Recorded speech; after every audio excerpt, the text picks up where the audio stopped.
Welcome to some Nietzsche Hour on Arcturian philosophy. You really wanted me to read the Madman for some reason.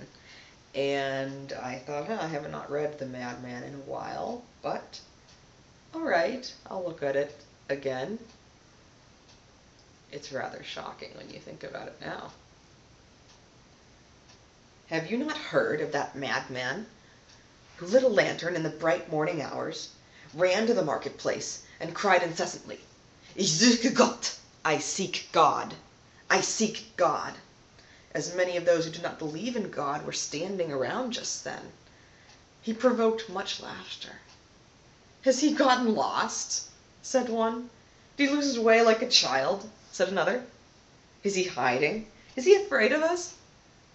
Is he on a journey? Is he an immigrant? Thus they yelled and laughed.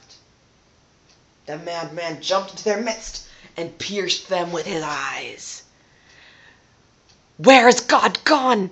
He cried. I will tell you. We have killed him. You and I. All of us are his murderers. But how did we do this? How could we drink up the sea? Who gave us the sponge to wipe away the entire horizon? What were we doing when we unchained this earth from its sun? Whither is it moving now? Whither are we moving? Is there still any up or down? Are we not straying, as through an infinite nothingness? Do we not feel the breath of empty space? Has it not become colder? Is not night continually closing in on us? Do we not need to light lanterns in the morning? Do we not hear nothing as yet of the noise of the grave diggers who are burying God? Do we smell nothing as yet of the divine decomposition? Gods, too, decompose. God is dead. God remains dead. And we have killed him. How shall we comfort ourselves, the murderers of all murderers? What was the holiest and mightiest of all that the world has yet owned, that bled to death under our knives? Who will wipe this blood off of us? What water is there for us to clean ourselves? What festivals of atonement, what sacred games would we invent? Is not the greatness of this deed too great for us? Must we ourselves not become gods, to simply appear worthy of it? There has never been a greater deed. And whoever is born after us, for the sake of this deed, he will belong to a higher history than all history hitherto. Here the madman fell silent, and looked again at his listeners, and they too were silent, and stared at him in astonishment. At last he threw his lantern on the ground, and it broke into pieces and went out. I have come too soon, he said then. It's not yet my time. This tremendous event is still on its way, still wandering. It has not yet reached the ears of men. Lightning and thunder require time. The light of the stars requires time. Deeds, though done, still require time to be seen and heard. This deed is still more distant from them than most distant stars. And yet, they have done it themselves. It was related further that on the same day, the madman forced his way into several churches, and there struck up his requiem aeternam Deo. Let out and called to his account, he is said always to have replied nothing but, what are all these churches now, if they are not the tombs and sepulchres of God?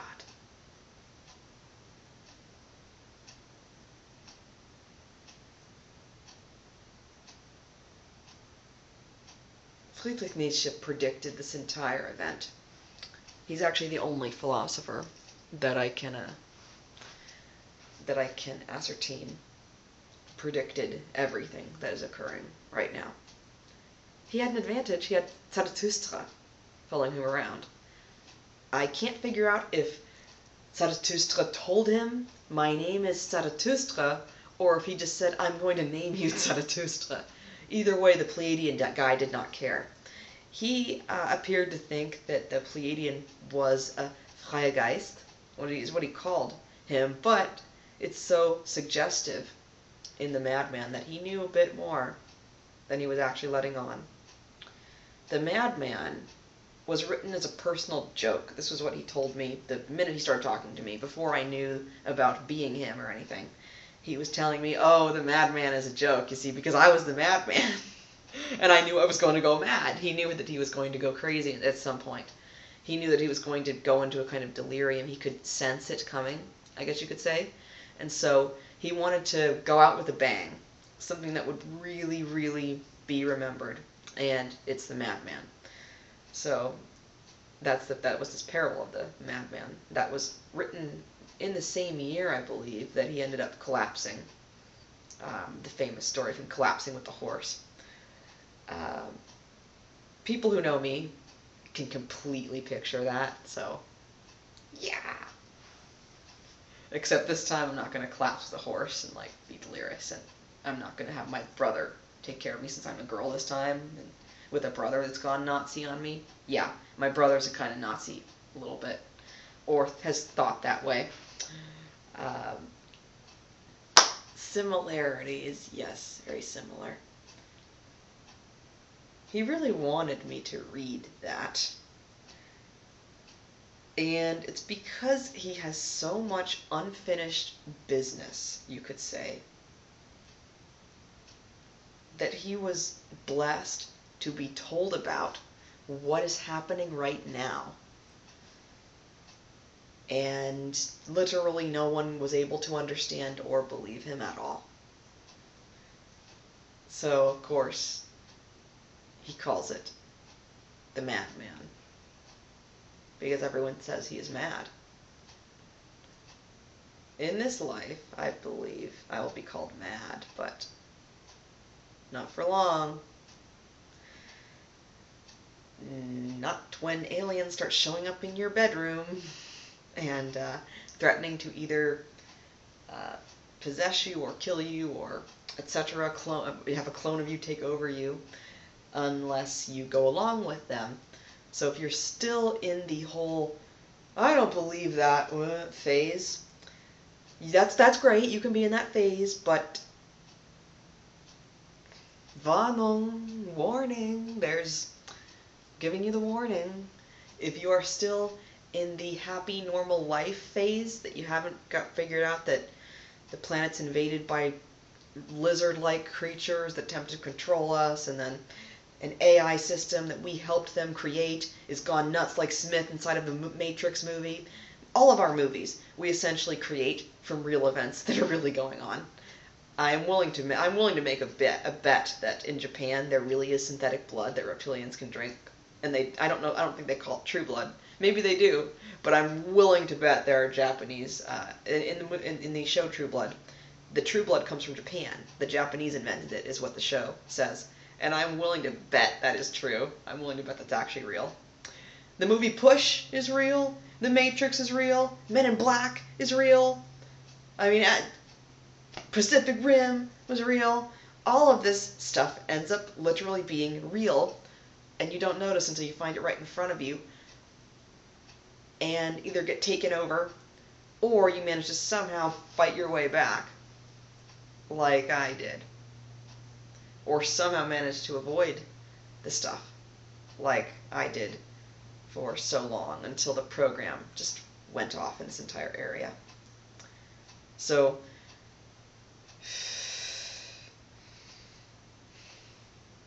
he wants to yell at everyone. He wants to just yell. He wants to say, how dare you? It's like he wants to say it in German, but I'm saying to him, I don't remember enough German if you just talk in German like that.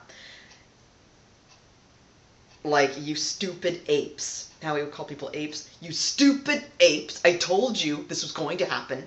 You didn't believe me, and now it's happening, and then you're going to complain about it. But one thing that's very different about him now, there's such good news, because God is not dead, because we are God.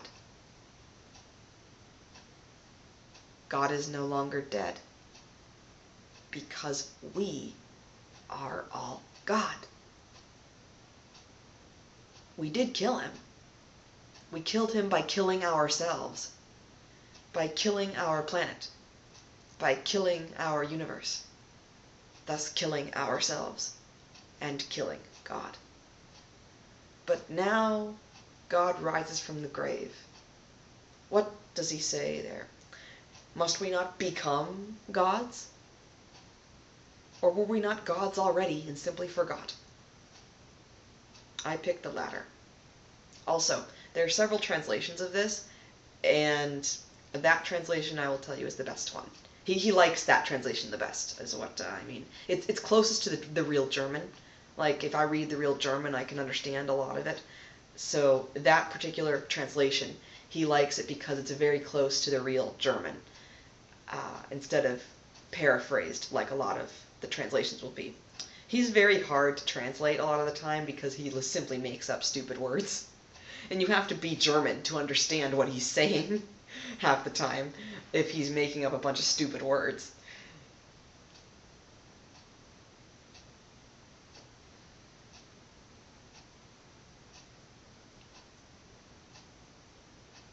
He's a spirit that needs peace.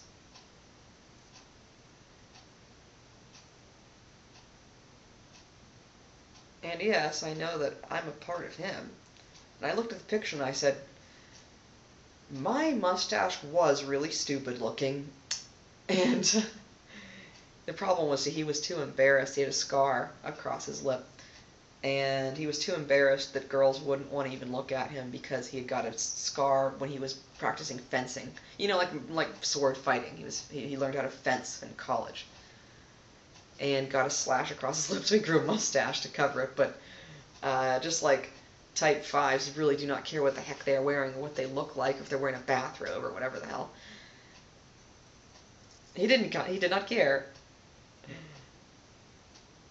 Why am I talking about this? I would be talking about this for a good reason for myself, because since I know that this is part of my Akash, my personal Akash, that his life history is part of my personal Akash in a very strong way, especially because it's so recent. Part of the reason that it's such a strong connection is because it's just so recent. And because he was completely describing all of the events happening right now, and nobody believed him. I went through a similar kind of thing where I, was describing different events, and nobody believed me until, bam, all of it happened. And, oh, I'm still the one standing, and oh, everybody else dropped like a fly. And either has some clone of themselves walking around, is boxed up somehow inside of their own body, and can't really control their own body, and something else is animating their body, as in possession almost, or what? It is, or people that said, oh, I'll go along with you. Yes, I'll go along with you. He would, if he were actually standing here, well, I suppose he is standing here, it's me, but if, say, it was his body sitting here, he would say, fuck you, but in a German way, and with the, wanting to punch a bunch of people, if he could, because he was not so physically adept. But if he could have, it would have been wanting to kick and scream and punch people with the slavery that was going on, with people outright being told, do this or you're going to die. And he's the type that, like me, obviously, fights back and says, fuck no. So, he needs to heal. And I know that in helping him heal, it's helping me heal because I'm so strongly connected to his person. Again, you see, there are some people who are Nietzsche freaks. I do not actually really know most of his material. I know that I was him, or had a sort of highly dominant perspective in his life. But I actually do not really know what the heck he wrote. I know some parts of it. I know the famous parts. But I was not like a person who was obsessed with him and then got the idea in my mind that I must have been him in a past life. No. As a kid, I would hear Nietzsche said, and I would just be like this, and I'd have the running thought in my head, just stop saying my name wrong, don't say my name wrong. And then I would stop and think, what am I thinking? That doesn't make any sense. What am I thinking? Then in German class, because I took German, because I wanted to take German for some random reason, because I was so proud of being German. He was extremely proud of being German, apparently. Just randomly proud of being German and hated Nazis. That was kind of his thing. And I walk into a class, German class, where they say, it's der Übermensch. And I didn't know what Übermensch even meant. Who invented it, or anything. Übermensch means literally over person. So I heard the literal translation online, over person, and I took it to simply mean, oh, they mean that I'm smarter than them, or superior or something. I did not know anything about the philosophy, anything about who came up with it, any of that. And I would have that, it's der Übermensch. And I would think, oh, yes, whatever that is you're calling me, that's me. Yes, that's me. Good, that's me. But now, you see, in this life, pretty cool, because I was born like one of the normal people from back in the 1800s when he is talking. And I actually evolved in front of myself to become more of one of these Übermenschen, one of these over people, plural. That'll be the plural. And I'm still literally watching myself evolve in front of myself. Is that not a most expansive experience, my dear Watson? Oh, I think it is. I can't really identify if the same Arcturian soul stream was with him, but he was completely followed around by a Pleiadian his entire life. For the Nietzsche people, that's what Zarathustra was. Yeah, that's what Zarathustra was. It was a tall white Pleiadian. He kind of wore a priest sort of look. He had a priest sort of look to him, where the clothes he wore would look kind of like a robe, kind of like your Jedi priest type look. Yeah, tall white Pleiadian.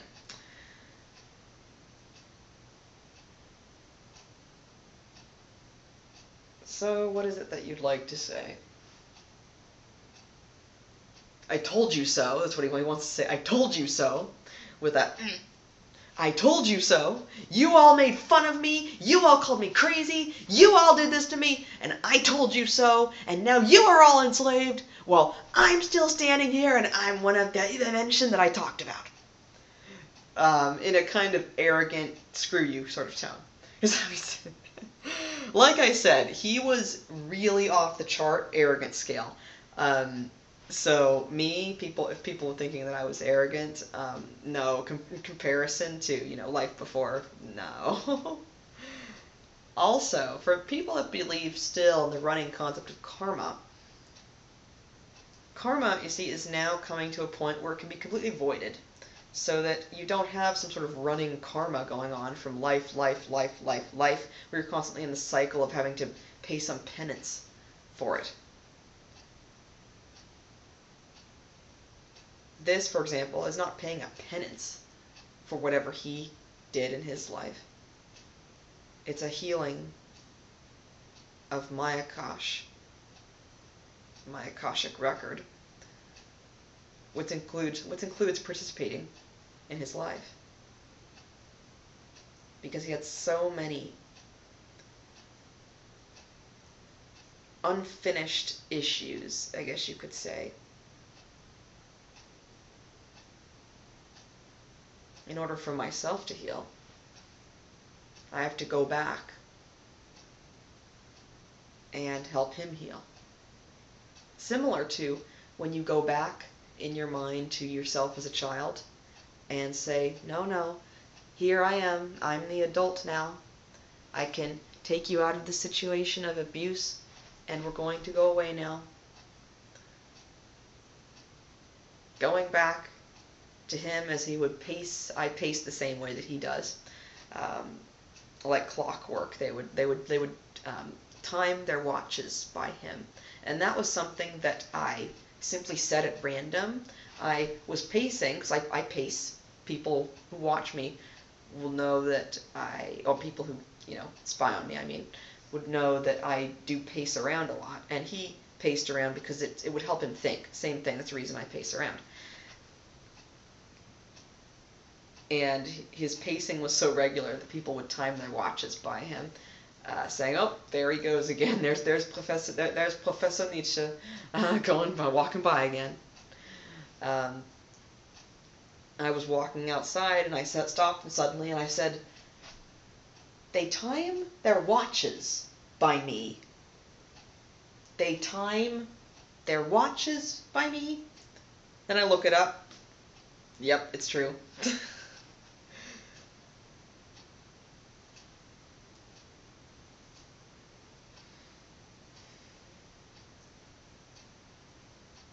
This raises a question: how does one go back into their Akash?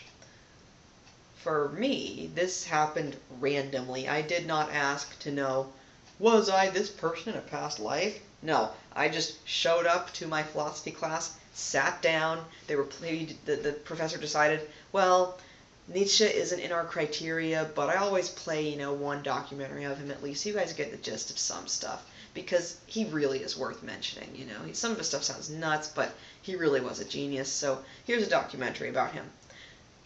3 seconds into the documentary, someone's yelling in my head in German about how much pain he was in, how much pain he was in. And at the time, I was heavily disabled and in constant pain. For example, I'm standing up in one place right now. Before that, I could not do that. Before this, I literally could not do that. It would be too painful to stand up in one place. It would feel like it was using up too much energy. And he was the same way. But one thing he would repeatedly say to me after I finally accepted that I was him, before he ended up finally just sort of leaving. Or, rather than leaving, he's right here, because he was running around, you could say, almost as a tulpa, trying to find himself. He was determined, downright determined, to figure out when he reincarnated. He was just so completely determined to do it. And when I found that in his writing, it's in Daybreak or Dawn of Day, whichever translation you're looking at, I pointed and said, "Oh my God, you did it. You did it. You did it. It's me. You did it. You found me and you told me." I didn't even want to believe him until he started telling me details of his sexual preferences. Then when I looked that up, I thought, oh my God, okay, oh wow. The other similarities, I don't know if he really actively did much with this, but his main animal was a great horned owl. That's my second one. Now it's sort of backwards. He had a great horned owl and a red-tailed hawk. I have a red-tailed hawk and a great horned owl. So it's as if we decided to flip animals and flip genders for this time. I do note the reason the gender is swapped like this is because he did not like having a heavy sex drive. He had the most intense sex drive. He wanted to have sex constantly. And what happened? He got syphilis. Because some idiots from his college said, "Oh, hey man, let's go to the brothel." And he didn't even want to go. But they, couldn't convince him to come anyway. He doesn't do anything even the first time, just sits there, plays the piano, and quietly leaves. Thinking, oh, geez, what the heck. But feeling unloved, having an insane sex drive. He would actually say, I think I need to have like 3 girls at once or something, because this is so intense. And the reason that I'm female now is because you could see that in this time period, women had a lot of power, and also women have far less sex drive. So he was looking kind of for having far less sex drive, but still being able to have a stance of power. And I think it was a good choice, personally. I always think of that as, oh, you made a very good choice to be female this time, and in this time period, and in this specific place. here because, yes, in a specific place, women are considered much more powerful than they were back then. All of the teachers now are female. So, it was a good swap, in my opinion.